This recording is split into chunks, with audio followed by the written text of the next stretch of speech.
Hello friends, welcome to Jai moms kitchen. இன்றைக்கி நம்ம சேனலில் என்ன வீடியோ பார்க்க போகிறோன்னா, குக்கு வித் கோமாளி சீசன் 4ல் நம்ம விஷால் செய்யக்கூடிய கொத்து பரோட்டா தான், ரோட்டுக்கடை கொத்து பரோட்டா தான் இன்றைக்கி நம்ம செய்ய போகிறோம். சரி வாங்க வீடியோக்குள்ளே போகலாம். அதுக்கு முன்னாடி நம்ம சேனல் நீங்கள் என்ன சப்ஸ்கிரைப் பண்ணலான்னா மறக்காமல் சப்ஸ்கிரைப் பண்ணிக்கோங்க. இங்கே வந்து பார்த்திங்கன்னா வெங்காயம் கட் பண்ணி வச்சுருக்கேன், பச்சை மிளகாய் கட் பண்ணி வச்சுருக்கேன், 2 தக்காளி எடுத்து வச்சுருக்கோம். அதுக்கப்புறம் முட்டை வந்து 4 முட்டை எடுத்துருக்கோம். இது வந்து 4 முட்டை எடுத்து வச்சுருக்கோம். பட் எத்தனை முட்டை சேர்க்குறோன்றதெல்லாம் அப்புறம் பார்த்துக்கலாம். இது வந்து 5 பரோட்டா, கடையில் வாங்கின பரோட்டா 5 பரோட்டா இந்த மாதிரி பிச்சு போட்டு வச்சுருக்கோம். தோசை தவா வந்து அடுப்பில் ஆன் பண்ணி வச்சுருக்கோம். ஸோ செய்ய போகிறது எங்கள் பிரதர், எங்கள் அண்ணன் தான் செய்ய போகிறாங்க. சரி, குட்டீஸ் ரொம்ப நாளாக கேட்டுட்டு இருந்தாங்க. அதனால் ஒரு 2 வாரத்துக்கு முன்னாடி வந்திருந்தாங்க. அப்போ வந்து செஞ்சு கொடுத்துருந்தாங்க. இது வந்து சிக்கன் குருமா சால்னா, அதாவது நம்ம பரோட்டா வாங்குறச்ச கொடுப்பாங்க இல்லையா, அந்த சால்னா. ஸோ இப்போ கல் சூடாகிடுச்சு. அதில் வந்து ஒரு 2 டேபிள் ஸ்பூன் அளவுக்கு நம்மளோட குக்கிங் ஆயில், நீங்கள் என்ன சேர்க்குறீங்களோ அதை சேர்த்துங்க. 3 டேபிள் ஸ்பூன் அளவுக்கு சேர்த்துருக்காங்க. அதுக்கப்புறம் பார்த்திங்கன்னா கடுகு உளுத்தம் பருப்பு ஒரு 1/2 டேபிள் ஸ்பூன் அளவுக்கு சேர்த்துருக்கோம். அதுக்கப்புறம் நம்ம கட் பண்ணி வச்சுருக்க 2 வெங்காயம், நல்லா பெரிய வெங்காயம் 2 வெங்காயம் குட்டி குட்டியாக சாப்பிங் மாதிரி நல்லா கட் பண்ணி வச்சுருந்தேன். ஸோ அதை சேர்த்துக்கலாம். சேர்த்துட்டு ஒரு 2 பச்சை மிளகாய் குட்டி குட்டியாக சாப் பண்ணி வச்சுருந்தோம், அதையும் சேர்த்துட்டு இப்போ நம்ம வதக்கிக்கலாம். நல்லா வதங்கட்டும். இல்லை கேட்டேன்.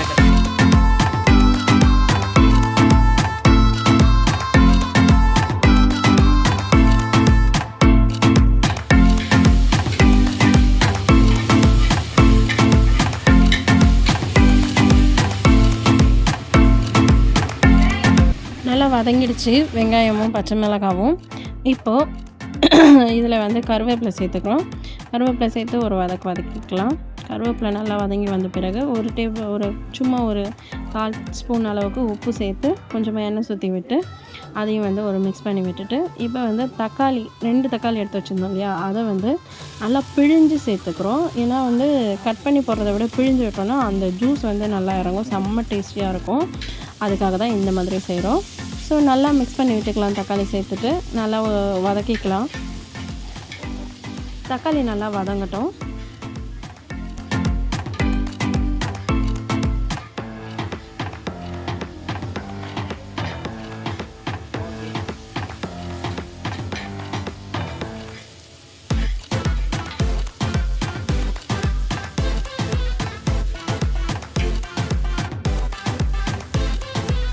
இப்போ பார்த்திங்கன்னா தக்காளியும் நல்லா வதங்கிடுச்சு. இப்போ ஒரு 1/4 டீஸ்பூன் அளவுக்கு நம்ம பெப்பர் பவுடர் சேர்த்துருக்கோம். சேர்த்துட்டு அதையும் ஒரு வதக்கிக்கிறோம். வதக்கிட்டு நம்ம வந்து இப்போது நம்ம இந்த ஃபுட்டுக்கு தேவையான முட்டை சேர்க்க போகிறோம். நாங்கள் வந்து 5 பரோட்டா போட்டிருக்கோம். அதுக்கு வந்து நாங்கள் 2 முட்டை சேர்க்குறோம். உங்கள் விருப்பம், உங்களுக்கு முட்டையோட ஃப்ளேவர் பிடிக்கும் அப்படின்னா நீங்கள் எக்ஸ்ட்ரா ஒரு முட்டை கூட சேர்த்துக்கலாம். ஸோ இப்போ முட்டை சேர்த்துக்கிறோம்.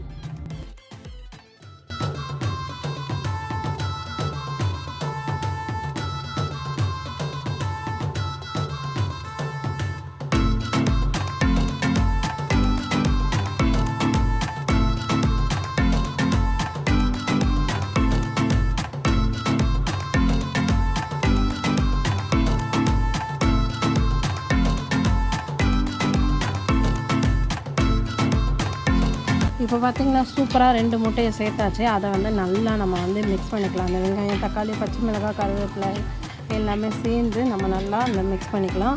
ஆல்ரெடி பரோட்டாவில் உப்பு போட்டிருப்பாங்க, சால்னாவில் உப்பு போட்டிருப்பாங்க. அதனால் நம்ம வந்து இந்த வெங்காயம், தக்காளி, பச்சை மிளகாய் சேர்க்குறோம் இல்லையா, அதுக்கான உப்பு மட்டும் நம்ம ஒரு 1/4 டேபிள் ஸ்பூன் அளவுக்கு ஆல்ரெடி சேர்த்துருந்தோம், உங்களுக்கே தெரியும். ஸோ அது மட்டும் சேர்த்தா போதும். அதுக்கப்புறம் இப்போ வந்து ஒரு 1/4 ஸ்பூன் அளவுக்கு பெப்பர் பவுடர் சேர்த்துட்டாங்க. சேர்த்துட்டு நல்லா மிக்ஸ் பண்ணிக்கலாம்.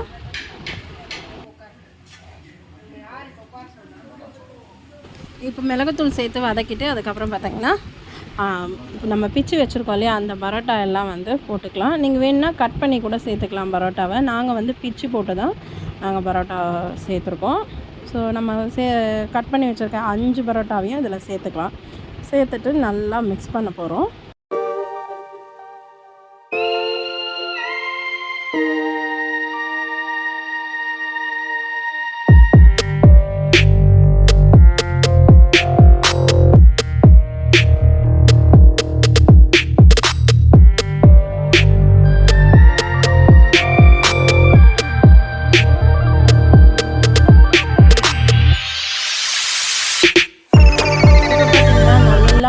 மிக்ஸ் பண்ணிகிட்ருக்கோம். பட் ஆனால் நம்மளுக்கு கல் வந்து ஆவரேஜாக கொஞ்சம் பெரிய சைஸ் தான். பட் ஆனால் 5 பரோட்டா ஒன்றா சேர்த்து செய்கிறதுனால கொஞ்சம் பத்தலை.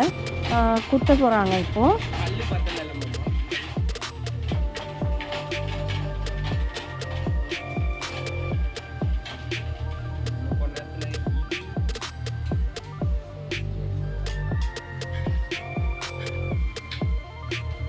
இப்போ பார்த்தீங்கன்னா மிக்ஸ் பண்ணோம். பட் ஆனால் வந்து அந்த கொத்துறது வந்து ஸ்டவ் மேலே வச்சு பண்ணும்போது கொஞ்சம் அப்படியே கல் வந்து நகருது. அதனால் கீழே இறக்கி வச்சு நம்ம கவுண்டர் டாப்பில் வச்சுட்டு நல்லா வந்து கொத்திக்கிட்டு இருக்காங்க.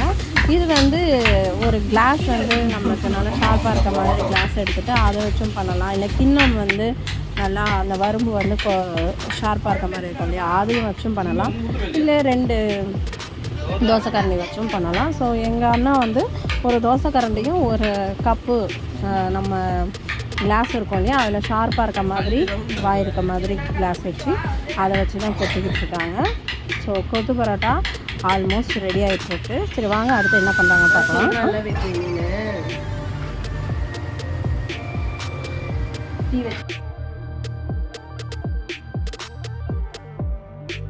ஸோ இப்போ கீழே வச்சு நல்லா பரோட்டாவை கொத்தியாச்சு. இப்போ வந்து திரும்ப ஸ்டவ் மேலே ஏற்றிட்டு அதை நல்லா சுற்றி ஸ்ப்ரெட் பண்ணி விட்டுட்டு இதில் நம்ம வந்து அந்த சிக்கன் ஸ்டால்னா கொடுத்துருக்காங்க இல்லையா, அதை வந்து நம்ம இப்போ இதில் சேர்த்து போகிறோம்.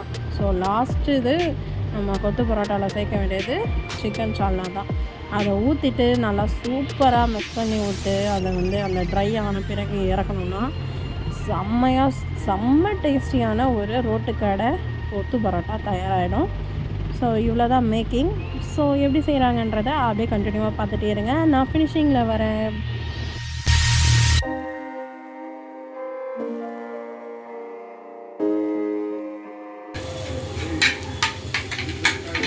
ஊத்துறீங்களா?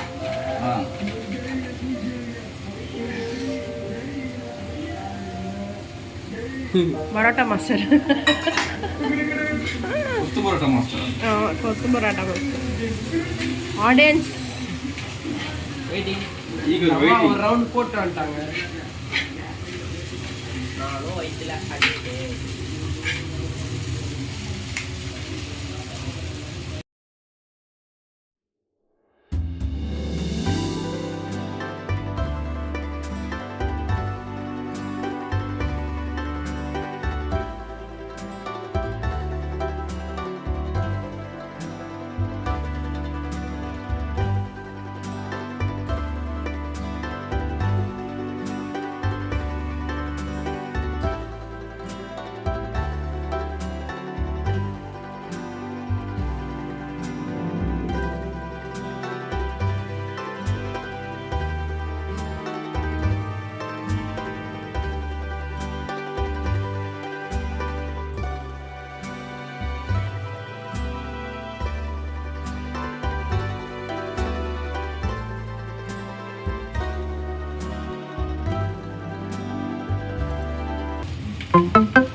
ஒயிட் பிளேட் தரேன்.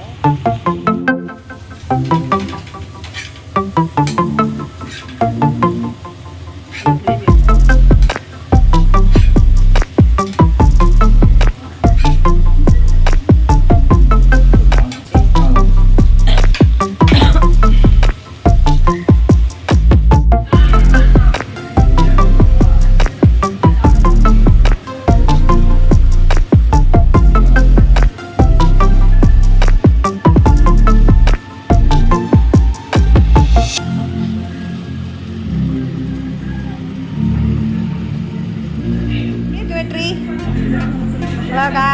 ஏங்க நல்லா இருக்கா? ஜெயஸ்ரீ எப்படி இருக்கு மாமா செஞ்சது? வாய் திறக்க மாட்டீங்களோ? என்னப்பா எப்படிப்பா இருக்கு? நீ தான் ஆல்ரெடி டேஸ்ட் பண்ணியிருக்க. ஓகே ஃப்ரெண்ட்ஸ், உங்களுக்கு இந்த ரெசிபி பிடிச்சிருக்கோம். மறக்காம